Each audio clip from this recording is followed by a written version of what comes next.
لا حول ولا قوة إلا بالله العلي العظيم. أعوذ بالله من الشيطان اللعين الرجيم. بسم الله الرحمن الرحيم. الحمد لله رب العالمين، الصلاة والسلام على سيدنا ونبينا وحبيب قلوبنا وطبيب نفوسنا وشفيع ذنوبنا جد الحسن والحسين بالقاسم محمد. اللهم صل على محمد وأهل بيته الطيبين الطاهرين المعصومين المظلومين، ولعنة الله على أعدائهم أجمعين. أما بعد، فقد قال الله تبارك وتعالى في كتابه الكريم وقوله الحق. بسم الله الرحمن الرحيم. يا أيها الذين آمنوا استجيبوا لله وللرسول إذا دعاكم لما يحييكم.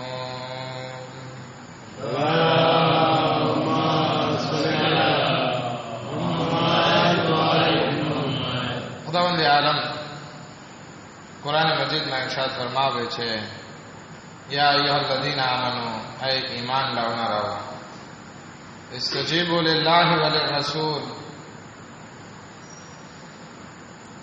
इज़ा दआकुम, कि જ્યારે ખુદા અને એનો રસૂલ તમને પુકારે તો તમે એનો જવાબ આપો, કે જેથી ખુદાવંદ આલમ તમને જીવન અને હયાત અતા કરે. મતલબ એ થાય છે કે આપણા માટે જરૂરી છે કે અગર જો આપણે હયાત જોતી હોય, જીવન જોતું હોય, તો જરૂરી થઈ પડશે કે આપણે અલ્લાહ અને એના રસૂલની વાત ઉપર લબ્બૈક કહીએ અને એની વાતને માનવા માટે આગળ વધીએ. શાયદ તમારા ઝહેનોમાં સવાલ આવે કે શું આપણે મરેલા છીએ? કે અગર જો આપણે અલ્લાહ અને રસૂલની વાત માનશું, એની વાત ઉપર લબ્બૈક કહેશું, તો જ આપણને જીવન મળશે? આપણી શ્વાસ તો અત્યારે ચાલુ છે. નહીં, ઇન્સાન જીવતો હોવું એનો મતલબ એ નથી કે ફક્ત શ્વાસ ચાલતી હોય. આપણે હોસ્પિટલમાં ઘણી વખત જોઈએ છીએ, ઘણા માણસો વિશે સાંભળીએ છીએ કે એ ઇન્સાન કોમામાં આવી ગયો. મસલન કંઈક એક્સિડન્ટ થયો અને આપણે એને જાણીએ છીએ કે એ કોમામાં આવી ગયો. મસલન હમણાં સાઉદીનો જે બાદશાહ અબ્દુલ્લા, જેનો મરણનો વાત જે છે પછી એલાન થયો, પણ એ એના પહેલા મરી ગયો હતો. મતલબ કે એને આપરેથી શ્વાસ દેતા હતા. એ માણસનો શ્વાસ ચાલતો હતો, પરંતુ હકીકતમાં જીવતો નહીં હતો.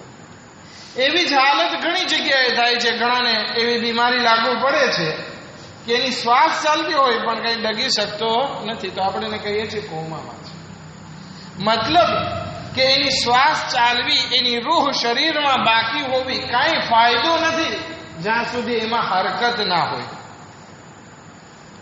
આપણી પણ રૂહાની બાબતે પણ ઘણી વખત હાલત આવી જ થાય છે કે આપણે દુનિયામાં એટલા મશગુલ થઈ જઈએ છીએ,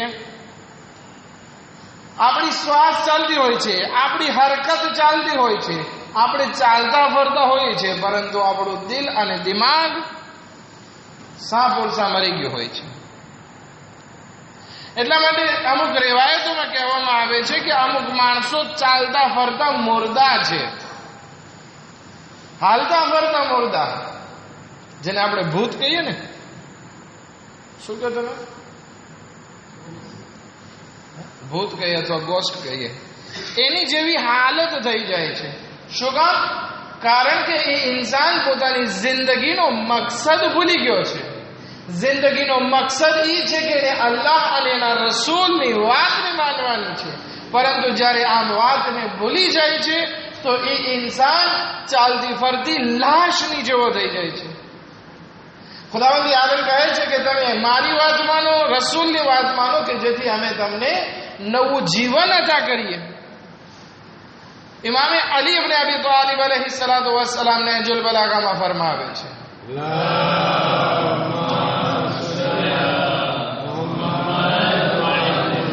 અહલુદ દુનિયા કરકબિન યુસારો બિહિમ વહમ નિયામ, કે આ દુનિયાવાળાઓની મિસાલ એવી છે કે જે ઘોડા ઉપર સવારી તો કરે છે પરંતુ સવારી કરવાની હાલતમાં સૂઈ ગયા છે. તો હવે જ્યાં ઘોડો લઈ જાય ત્યાં જાય છે. આક્સિડન્ટ થવાની શક્યતા બહુ વધારે છે જ્યારે એક શોફેર સૂઈ જાય. એવી જ હાલત અહીંયા છે. અગર જો આપણે અલ્લાહ અને એના રસૂલની વાત નહીં માનીએ તો પછી આપણે ગફલતની નિંદરમાં સૂતા કહેવાશું અને ચાલતી ફરતી લાશ કહેવાશું. એટલા માટે એક હદીસમાં આ જુમલો ઇરશાદ કરવામાં આવ્યો, મોતો કબલ તમોતો, કે તમને જ્યારે મારવામાં આવે એ પહેલા તમે મરી જાઓ. અહીંયા મતલબ સુસાઇડ નથી. મોતો કબલ તમોતો, મરો એ પહેલા કે તમને મારવામાં આવે. હવે ઇન્સાન જ્યારે પોતાની દુનિયામાં વ્યસ્ત હોય, મસરૂફ હોય, ઓક્યુપે હોય અને આ દુનિયાને બધું સમજી બેઠો હોય, જીવન વિતાવે દુનિયા માટે, કામ કરે દુનિયા માટે, બાલ બચ્ચા પેદા કરે, બધું દુનિયાને અપ ટુ ડેટ સજાવે, પછી જ્યારે એને મોત આવે ત્યારે એ ઉઠે છે, મારે દુનિયામાં કરવાનું શું હતું ને મેં શું કરી નાખ્યું. સમજો છો? એટલે કે જ્યારે ઇન્સાનની મોત આવે છે ત્યારે તો અસલન એની જાગ વળે છે. અત્યાર સુધી તો ગફલતની નિંદરમાં સૂતો હતો, હવે એની જાગ વળી જ્યારે મલેકુલ મોતને જોયા. તો કહેવામાં આવે છે કે જ્યારે તમારી મોત આવે છે તો તમને ગફલતમાંથી ઉઠાડવામાં આવે છે. તો ત્યારે તમને ગફલતમાંથી ઉઠાડવામાં આવે એ પહેલા તમે ઉઠી જાઓ. એટલે કે જ્યારે તમને મોત આવે ત્યારે તમે ઉઠો છો, તો કે નહીં, તમને મોત આવે ત્યારે તમે ના ઉઠો, બલકે તમે તમારી જાતે ઉઠી જાઓ. એટલા માટે કહેવામાં આવે છે મોત આવે એ પહેલા તમે મરી જાઓ. એટલે કે મોતની મજા પહેલા ચાખી લો. આ વસ્તુ સમજવી જરાક ડિફિકલ્ટ થઈ શકે કે ખુદાવંદ આલમ આપણને જીવન આપવા ચાહે છે. એ કયું જીવન છે કે જે ખુદાવંદ આલમ આપવા ચાહે છે? શું આ જીવન આપણા માટે નથી?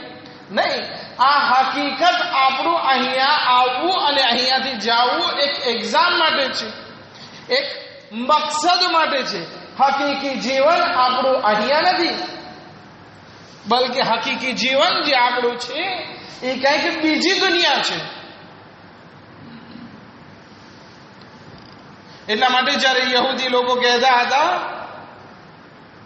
કે અમે તો અલ્લાહના સાચા દોસ્ત છીએ, અમે તો જન્નતમાં જવાના છીએ, તો કુરાન આવાજ દઈને કહે છે ફતમન્નાઉલ મૌત ઇન કુંતુમ સાદિકીન, અગર જો તમે સાચેન અલ્લાહના દોસ્ત છો અને સાચેન તમે જન્નતી હોવાની ગારંટી તમારા માટે આપી રહ્યા છો તો પછી મોતની તમન્ના શા માટે નથી કરતા? કારણ કે આ દુનિયા વ્યાધિનું ઘર છે. જાઓ તમે એ હયાત કે જ્યાં તમને જન્નતમાં દરેક જાતનું સુખ મળવાનું છે. મતલબ કે યહૂદી લોકો પણ મોતની તમન્ના નથી કરતા, એવી જ રીતે આપણે પણ મોતની તમન્ના નથી કરતા. શું કામ? કારણ કે આપણી પાસે હકીકી જીવન નથી અને હકીકી જીવન મળવાની ગારંટી પણ નથી આપણા પાસે કે આપણે આ દુનિયાથી મરશું જ્યારે તો હું ગારંટી આપું છું કે હું જન્નતમાં જાઉં, એવી કાંઈ આપણે વાત નથી કરી શકતા. તો પછી હવે કરવું શું? રસ્તો ફક્ત એક જ છે. અગર જો હયાતે તૈયબા હંમેશનું જીવન અને આપાત રીતનું જીવન જોઈએ છે તો પછી જરૂરી છે કે અલ્લાહ અને એના રસૂલની વાતને માનવા માટે આગળ વધીએ. અગર જો અલ્લાહ અને રસૂલની વાત ઉપર લબૈક નથી કીધું તો પછી આ દુનિયામાં ગફલતની નિંદરમાં જિંદગી વિતાવી અને ત્યાં પણ હલાકત. મતલબ શું થશે? દુનિયામાં પણ કંઈ હાસિલ ના થયું અને આખિરતમાં પણ અઝાબ. તો ખસીરત દુનિયા વાળા આખિરા થઈ ગયો. માટે જરૂરી છે કે અગર જો આપણને એવી હયાત જોઈએ છે કે જે જિંદગીમાં દરેક જાતની કામયાબી હોય, દરેક જાતનું સુખ હોય, ખાવા પીવા, પહેરવા ઓઢવા, રહેવાથી માંડી, હરવા ફરવાથી માંડી, બાલ બચ્ચા શાદીશુદા જિંદગી બાબતે દરેક રીતનું સુખ જોતું હોય તો એ આ દુનિયામાં નથી મળવાનું, એ આખિરતમાં મળવાનું છે. અને એનો રસ્તો ફક્ત એક જ છે. શું છે? યા અય્યુહલ્લઝીના આમનુ ઇસ્તજીબુ લિલ્લાહિ વલિર્રસૂલ ઇઝા દઆકુમ, કે જ્યારે અલ્લાહ અને એનો રસૂલ તમને પુકારે તો તમે એની વાતને જવાબ આપો, એની વાત ઉપર અમલ કરો કે જેથી ખુદાવંદી આલમ તમને નવું જીવન અતા કરે. અગર જો એની વાત નથી માની તો પછી આ દુનિયાનું જીવન તો ખતમ થઈ જવા વાળું છે, ત્યાં પણ કશું મળવાનું નથી. એક દુરૂદ પડે મુહમ્મદ વાલે મુહમ્મદ.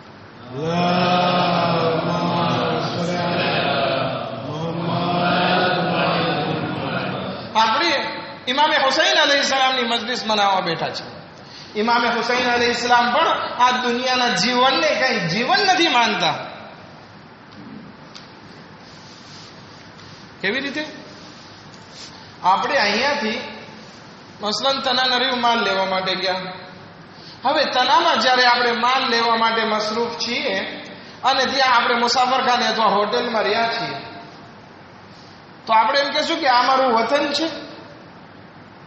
હરગિઝ નહીં કહે, બલકે હંમેશા એ ફિક્રમાં હશું કે મારું કામ પૂરું થાય ને હું મારા વતન તરફ જલ્દી પાછો ફરી જાઉં. એ વાત ઇમામે હુસૈન અલૈહિસ્સલામ આ રીતે સમજાવવા ચાહે છે.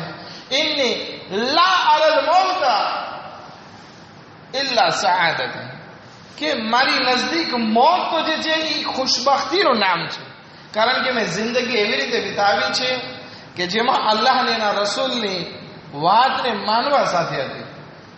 તો હવે જ્યારે મને મોત આવે છે તો હું મારા અસલી વતને જઈ રહ્યો છું, તો એ મારા માટે ખુશબખતી અને સઆદતનું કારણ છે. વલ હયાત મઅ ઝાલિમીન ઇલ્લા બરમા, અને અગર જો મને આ જીવન આપવામાં આવે કે હું ઝાલિમો સાથે જીવન વિતાવું, એ લોકોની હા મેળવીને જિંદગી વિતાવું, તો પછી એ મારા માટે બહુ બદબખ્તીનું કારણ છે. તો મારી માટે જે મોત જે છે એ આ જિંદગી કરતા બહેતર છે, કારણ કે આ જિંદગી અગર જો ઝાલિમો સાથે હોય તો એક દિવસ ખતમ થઈ જવાની છે, અને મોત કે જે હક ઉપર હોય તો એનાથી પછી નવું જીવન મળવાનું છે. અને બીજી જગ્યાએ ઇમામે હુસૈન અલૈહિસ્સલાતુ વસ્સલામ ફરમાવે છે લા હયાતા ઇલ્લા બિદ્દીન, કે અગર જો તમને જીવન આપવામાં આવે કે જે જીવન દીન વગરનું હોય તો એ અસલન જીવન નથી, એ મોત કરતા બદતર છે. પરંતુ એક જીવન તમને આપવામાં આવે કે જે દીન સાથે હોય, ધાર્મિક જીવન હોય, તો એ જ જીવન અસલી જીવન છે. બાકી તો બધા મુર્દા છે, હાલતા ફરતા, કે જે જાનવરો કરતા પણ બદતર જિંદગી વિતાવે છે. કેવી રીતે જાનવર કરતા બદતર? આપણે ખાય છે પીએ છીએ, જાનવર પણ ખાય છે પીએ છીએ. આપણે આપણી નસ્લ વધારે છે, જાનવર પણ પોતાની નસ્લ વધારે છે. ફર્ક ક્યાં છે? ફર્ક અક્લમાં છે. ખુદાવંદી આલમે આપણને અક્લ આપી છે, જ્યારે જાનવરોને નથી આપી. તો હવે આપણે જિંદગી એવી જીવીએ કે જે જાનવર જેવી હોય તો પછી આપણી અક્લનો ફાયદો નથી. આપણે જીવન હાલતમાં પણ એક ચાલતા ફરતા મુર્દાની માફક છે. પરંતુ એની કોન્ટ્રેરમાં આપણે જોઈએ કે આપણે જીવન વિતાવતા હોઈએ અને એ જીવનમાં અક્લ હોય, એ જીવનમાં ધર્મ હોય, એ જીવનમાં કંઈક મકસદ હોય, એ જીવનમાં અલ્લાહ સુધી પહોંચવાનો મકસદ હોય, એક ખ્વાહિશ હોય, તો એ જીવન અસલી જીવન છે. કારણ કે જ્યારે એ જીવન પૂરું થશે તો પછી એના મુકાબિલમાં બહુ બહેતરીન જિંદગી આપણને નસીબ થવાની છે.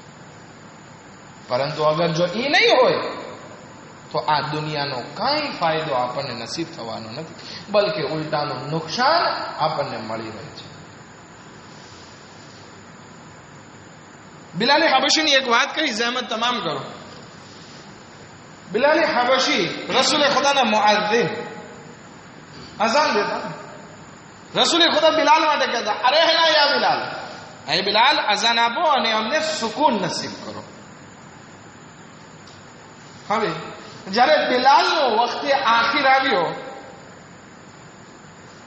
વખતે એહતિઝાર, બસ મલકુલ મૌત એની રૂહ કબ્ઝ કરવાની તૈયારીમાં છે, ત્યારે એની મદામ, એની ઘરવાળી હતી, એ આવાજ દે છે, વાહ મુસીબતા.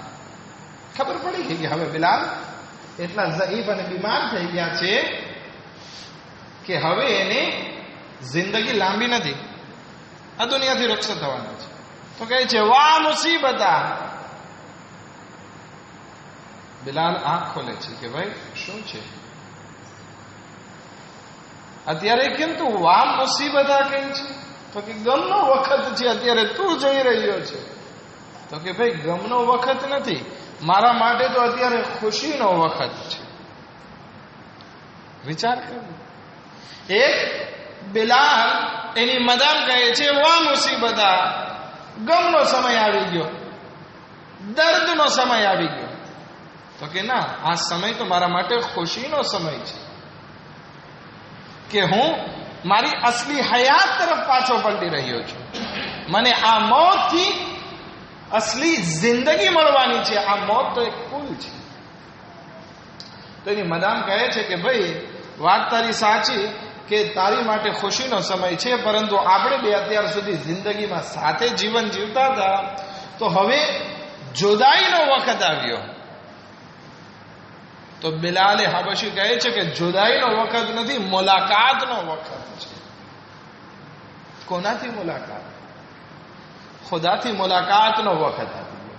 ખુદાની એ બહેતરીન નેમતથી મુલાકાત કરવાનો વખત આવી ગયો. અથવા કહી શકીએ કે બિલાલનો મકસદ શાયદ આ હોય, જો કે બિલાલનો મર્તબો બહુ મહાન છે. તો આપણે આપણી ભાષામાં આગળ જો આનો તર્જુમો કરીએ તો એની મદામ કહે છે કે હવે તું મારાથી જુદો પડીશ. તો કે ના, હું હુરો સાથે મુલાકાત કરીશ. કારણ કે ખુદાવંદી આલમે દરેક ઇન્સાન માટે, એના નેક બંદાઓ માટે હુર રાખેલી છે. તો બિલાલની મદામ કહે છે કે મારાથી જુદા થવાનો વખત આવ્યો. તો કે નહીં, હુરો સાથે દાખલા તરીકે ભેગું થવાનો વખત આવી ગયો. બિલાલની મદામ કહે છે કે ભાઈ તું આ દુનિયાથી એક અજાણી જગ્યાએ જઈ રહ્યો છે અને આટલો બધો ખુશ શા માટે છે? એક અજાણી જગ્યાએ જઈ રહ્યો છે અને આટલો બધો ટેસ્ટમાં છે કે આવી બધી વાત કરે છે. તો કે એ મારી અજાણી જગ્યા નથી. અજાણી જગ્યા તો મારી આ દુનિયા હતી. હું મારા માના પેટમાંથી નીકળ્યો ત્યારે રડ્યો, ખબર નહોતી પડતી મારે શું કરવું. હવે આ દુનિયાથી રૂખસત થાઉં છું તો મારા અસલી વતન તરફ જઈ રહ્યો છું કે જ્યાં મારે હંમેશની જિંદગી જીવવાની હતી. અહીંયા તો મને ખબર હતી કે 100 વર્ષ પણ હું પૂરા નહીં કરું. તો અસલી વતન કયું થયું આપણું? આ દુનિયા થઈ કે આખિરત થઈ? અસલી વતન ખરેખર આખિરત છે. એની મદામ જ્યારે એકદમ જોવે છે કે બિલાલ એક એવા યકીનની મંઝિલ ઉપર ફાયઝ છે કે અત્યારે એની ખુશીનો વખત છે, એની મોત, એની ઈદ મનાવી રહ્યો છે. ખુશનસીબ છે એવા માણસો કે જે પોતાની મોતને ઈદ સમજતા હોય. તો એની મદામ કહે છે કે ભાઈ કયામતમાં હવે તારી મુલાકાત કરવી હોય તો કંઈક આદરેશ તો દેતો જા, કારણ કે તું યકીનની ઈ મંઝિલ ઉપર ફાયઝ છો કે મને ખબર છે કે તું કામયાબ થવાનો છે. તો લાગલ મને તારો આદરેશ દે કે હું તારા સાથે આવું, તારા પાસે આવું, તો હું પણ શાયદ તારી સાથે રહેવાના કારણે મને પણ કામયાબી મળી જાય. ત્યારે નવા નવા જોડા હોય ને ધાર્મિક હોય તો એ બધી વાત કરતા હોય કે ભાઈ તું મારા વગર જન્નતમાં ના જાજે, અથવા તો ઓર પાસે ના જાજે ને. એ બધી વાયદા કરતા હોય છે. કરતા હોય છે કે નહીં? કે હોર જ કપે છે? હોર ખપતી હોય સલવાત પડે મોહમ્મદ વાલે મોહમ્મદ પર.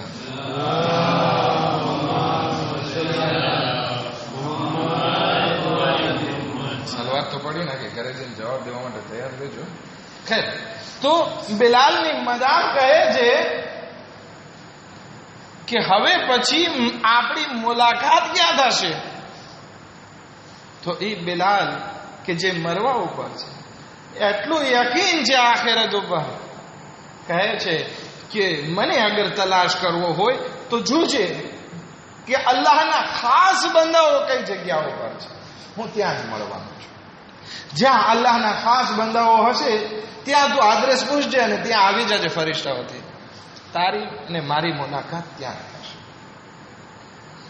એની મદામ છેલ્લો જુમલો કહે છે કે બિલાલ, તું ભલે આ ઘરથી જઈ રહ્યો છે, પણ તારા જવા પછી આ ઘર વિરાન થઈ જશે.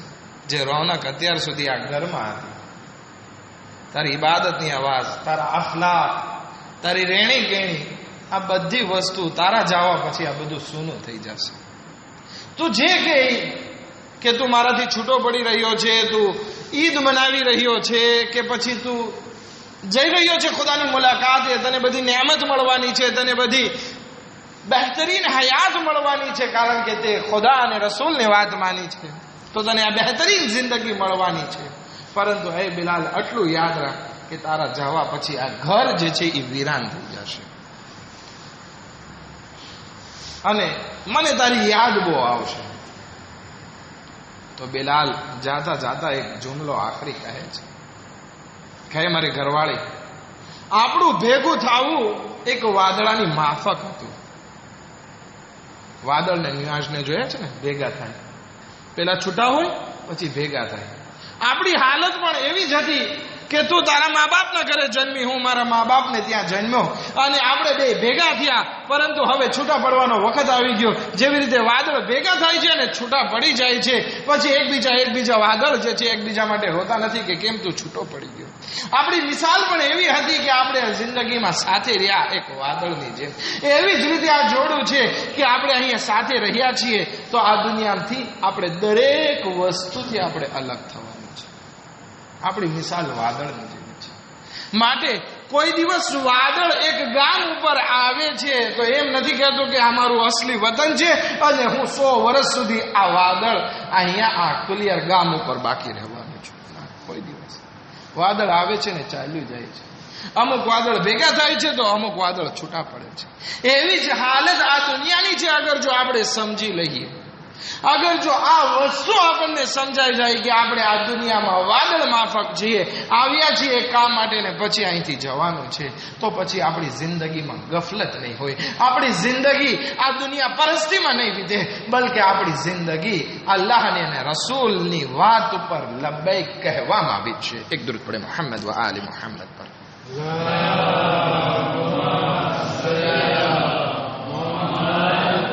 ઇમામે હુસૈન અલૈહિ ઇસ્લામને કહેવામાં આવ્યું કે મૌલા, તમે અગર જો ઈરાક જાશો તો તમને કત્લ કરી દેવામાં આવશે.